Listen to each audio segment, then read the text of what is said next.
Niloy just 2 minute, দুইটা কথা বলবো, জাস্ট 2 মিনিট। না, আমি তোমার সঙ্গে কোনো কথা বলতে চাই না। না, জাস্ট 2 মিনিট। আমি বললাম তো না। দুইটা জিনিস জিজ্ঞাসা করবো। তুমি ফেসবুকে লিখছো যে আমার এক্স গার্লফ্রেন্ড মিতুর গালে গন্ধ ছিল, মিতু দাঁত ব্রাশ করতো না, তাই আমি ওকে ছেড়ে দিয়েছি।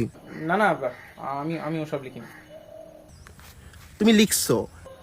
না রে বাবা, আমি লিখিনি, বললাম তো। তুমি যদি এখন তুমি অস্বীকার করলে কাজ হবে না। আমি নিজে দেখছি, নিজের চোখে দেখছি, তোমার স্ট্যাটাস দেখছি আমি।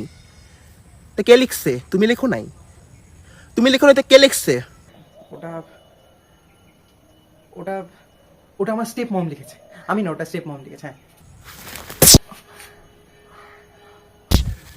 একদম মিথ্যা কথা বলবি না, একদম মিথ্যা কথা বলবি না। তোর যখন এতই গালের গন্ধের প্রবলেম ছিল, এতই আমার দাঁত নিয়ে প্রবলেম ছিল, যখন প্রেম করতিস তখন তো বলতিস, জান তোমার গালের গন্ধে আমি পাগল হয়ে যাচ্ছি, তোমার প্রেমে পড়ে যাচ্ছি, তোমার দাঁতের হাসিতে, তোমার চিরল দাঁতের হাসি দেখে মনে হয় যে স্বর্গ দেখছি। তখন আমি বলেছি?